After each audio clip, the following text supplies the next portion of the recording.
There's only been one Blade. There's only ever going to be one Blade. Welcome back, everyone. It's Charlie. We just saw Avengers Doomsday Chair Watch. The chairs have come and gone, but with good news also comes bad news, and it sounds like Marvel has finally officially canceled the Blade movie. There was a question as to whether or not it might wind up surviving all the cancellations that have been happening the last couple of years. Marvel seems like it's trying to race to the finish here with the multiverse saga, Avengers Doomsday, Avengers Secret Wars, so they can get to this soft reboot point heading into Marvel Phase 7 in the X-Men, the mutant era of the MCU as fast as possible.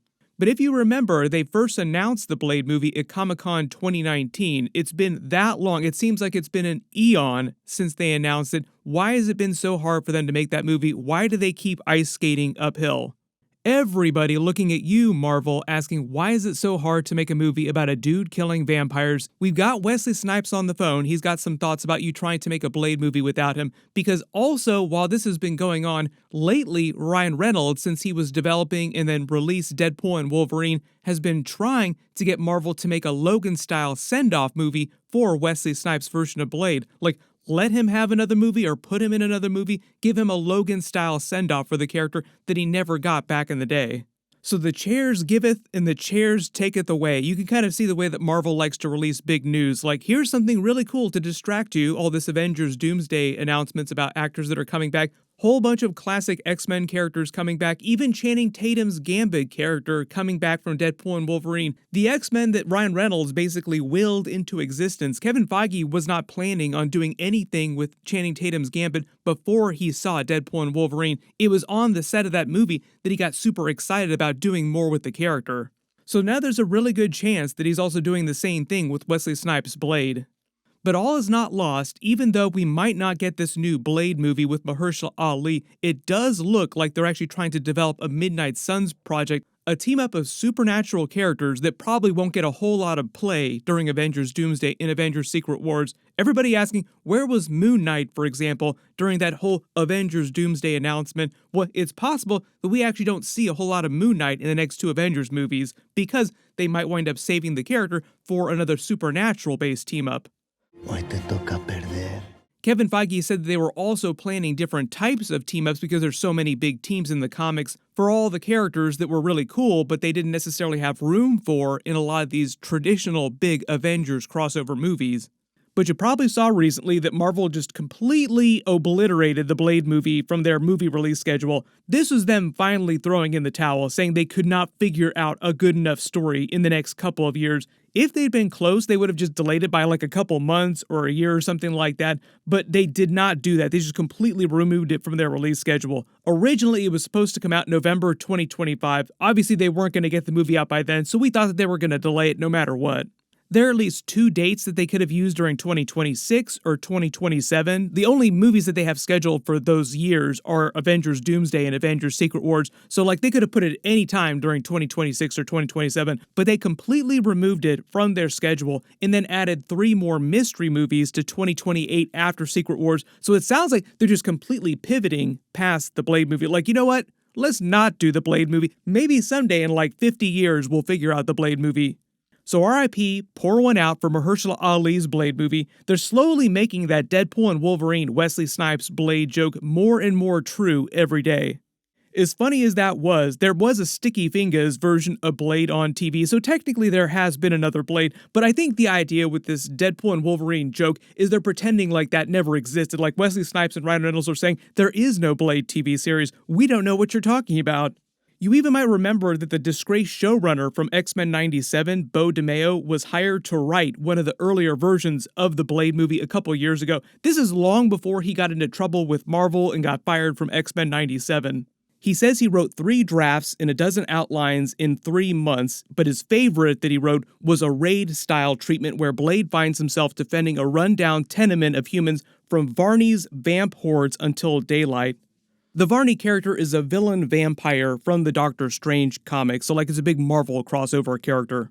He says the entire movie takes place over a single night, and he learns from one of the tenants, Jericho Drum, also a Marvel character, that Varney's attacking them because there's a female tenant also living there who Blade kind of fancies, as he calls it, like she becomes a love interest in the movie, has been magically impregnated with Lilith by the other tenants who are secretly Darkhold cultists. More Darkhold talk, where we got into that during Doctor Strange Multiverse of Madness during WandaVision. The Darkhold. You're familiar with the Darkhold? So he says, think of the movie as 30 Days of Night meets Rosemary's Baby. The baby is Lilith. Then he says, in the end, Blade is forced to decide what to do with her, the woman, in the baby Lilith in the final act to keep the mother of evil out of Varney's hands as the first vampire arrives to kidnap her. Drum winds up bringing out some old voodoo occult objects to help Blade, in the end, defeat the Varney character. Then he says he got fired off of the movie before he was able to work on it more. It sounds like at the end of that movie, Blade is deciding what to do with the love interest. He never names who they actually would have been, like just a generic love interest, but she's still pregnant with Lilith. It sounds like he's implying that the ending would have had him not killing the baby still in her womb. Both the mother and the baby Lilith survived to the sequel movies.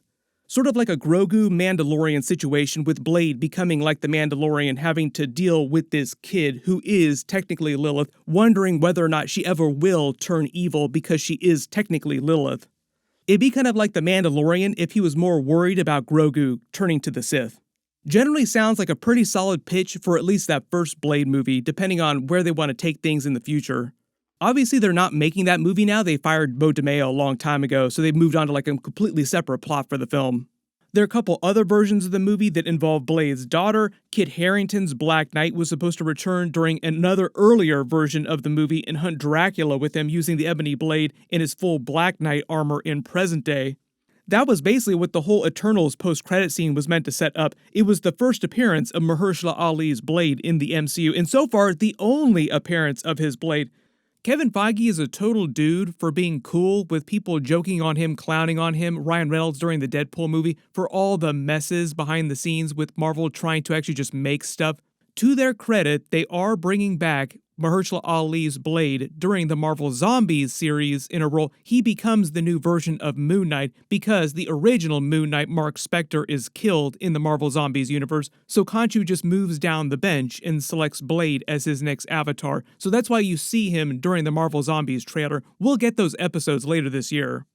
The battle they will sing about for ages. What they were going to do when they actually made that post-credit scene, like one of their first plans, was to say that Blade had encountered the Ebony Blade earlier in his life, and part of one of the versions of the movie was going to show flashbacks to him in the 1920s and earlier, just to show the history of the Blade itself through the history of the Black Knight family and all of his different ancestors that wielded the Blade, going back to Camelot. So there was a whole bunch of Black Knight in one of the versions of the movie, but then later versions got rid of him and just used the Ebony Blade. There was a version where Lilith was going to show up in the past. This was when the movie was going to take place in the 1920s. She was going to try and control the Ebony Blade. Then they were going to carry that forward into present day just to give you a through line of the Ebony Blade heading to their Midnight Suns movie that they had been planning for a while. Since then, the last several years, there have been countless different writers, countless different versions of the movie, and Mahershala Ali apparently just is not happy with any of those versions. So if it wasn't clear, he's actually been the real holdup here, like he's waiting for what he feels like is the perfect Oscar-worthy Blade movie. Normally, you wouldn't think it's that hard to make a movie about a dude killing vampires, but he wants like the Oscar-worthy S+ tier version that's better than the Wesley Snipes Blade movies, and that's the thing that's really hard to do, because those first two Blade movies are top tier. It is going to be really hard to do better than those first two movies. And I think that's been Marvel's other big holdup, is that they don't want to make a Blade movie that feels like it's way, way weaker than Wesley Snipes' Blade. Like, he's right there, he's sitting waiting to do another Blade movie, and we didn't bring him back. Originally, Mahershala Ali's Blade movie was supposed to set up a Midnight Suns movie with a bunch of their supernatural characters teaming up against Lilith. And because they're fast-tracking that now, whereas they weren't before, they might actually just be pivoting to that. Like, we'll bring Blade back during that Midnight Suns movie with all the other big supernatural characters, like Moon Knight, Werewolf by Night, Ghost Rider, all the characters that you wouldn't expect to be on a traditional Avengers team, getting their own Avengers-style movie. Previously, Lilith was supposed to be the MCU villain in that movie. She was actually the first villain that the Midnight Suns faced in the comics when they teamed up too, so it makes sense that they would go to her first. They were going to introduce her to the MCU in one of the earlier versions of Mahershala Ali's Blade movie, played by Mia Goth, and she's actually still signed to play Lilith, so she still could continue to do that in Midnight Suns. You might remember that MCU Agatha Harkness actually interviewed her for another movie that she was doing. How prophetic it would be if they both come back in a Midnight Suns movie. I was not expecting to see you here. He figured that Marvel didn't really care about his Blade movies or bringing him back at all, which makes it sound like he had not secretly been talking to Marvel about coming back in Mahershala Ali's Blade movie, like Marvel was not even considering bringing him back in that. Ryan Reynolds calls Wesley Snipes the godfather of both the Fox Marvel universe and the MCU because in his post here he says neither one of those would exist if that first Blade movie had not blown up as big as it did in the 90s, and he is correct in that. That was the movie that made studio executives at different places feel like they could actually create a cinematic universe of movies. Everybody let me know in the comments though, what do you want them to do with the Blade character just in general, either Mahershala Ali or Wesley Snipes' version of Blade, any version of Blade, if they don't wind up making this new Mahershala Ali movie. Personally, I would be totally fine if we never see another Blade movie as long as they just bring the character back in really good movies, like Midnight Suns sounds like a really solid idea if they can come up with a good script. I would not be surprised if a couple years go by and they suddenly announce that Wesley Snipes and Ryan Reynolds join a Blade project as executive producers and it winds up being this Blade Legacy project. Whatever they wind up doing with the character, of course I will do videos for it when we get some more news. We will probably get 4 or 5 more chair watches in the next couple years between Avengers Doomsday and Secret Wars. Like, the chairs will return for Secret Wars. We will probably get another one of these before this is all done. I just did a couple much bigger videos about what's going on with the characters that they did announce, and then also the characters they did not announce, like really major characters that might not be in Doomsday. So click here for that new trailer video, and click here for my other Avengers Doomsday video. Thank you so much for watching, and I'll see you guys in the next one.